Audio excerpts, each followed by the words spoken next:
Assalamualaikum, I'm Alina. Here are today's news updates.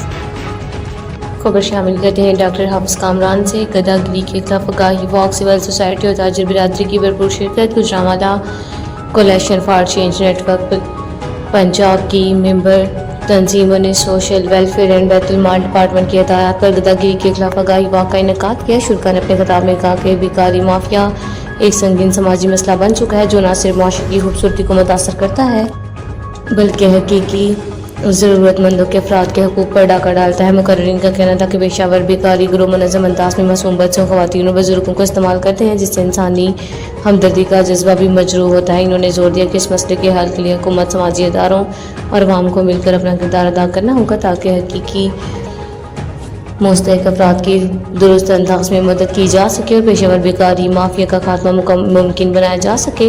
इस मौका पर सदर chamber of commerce and industry Gujranwala मोहतरम अली हुमायूं भट्ट और कलेक्शन फॉर चेंज नेटवर्क के सदर मोहम्मद शाहिद इकबाल कंबो ने ख़ुसूसी शिरकत की और गदागिरी के खात्मे के लिए इज्तिमाई शोर बेदार करने की ज़रूरत पर जोर दिया। वॉक में सिविल सोसाइटी, मीडिया नुमाइंदगान, ताजिर बिरादरी और तलबा ने बड़ी तादाद में शिरकत की। वॉक में शरीक तंजीमों नुमाइंदगान में Abdul Haq memorial welfare society से डॉक्टर मियाँ बशारत अली जावेद, अंजुमन इदरीसिया वेलफेयर से मोहम्मद सलीम शहजाद और एजाज हसन, उम्मीद फाउंडेशन से Khalid Mahmood Akhtar, women development organisation से सुरैया मंसूर, यार मददगार से शाहद महमूद, अल अखुवत वेलफेयर फाउंडेशन से मोहम्मद शाहिद इकबाल, आशियाना वेलफेयर सोसाइटी से बिलाल खोखर, परचम वेलफेयर फाउंडेशन से Sarwar Chauhan, public development organisation से तसीफ रसूल, सवेरा वेलफेयर सोसाइटी से मुजना मुश्ताक कंवो और दीगर ने शिरकत की।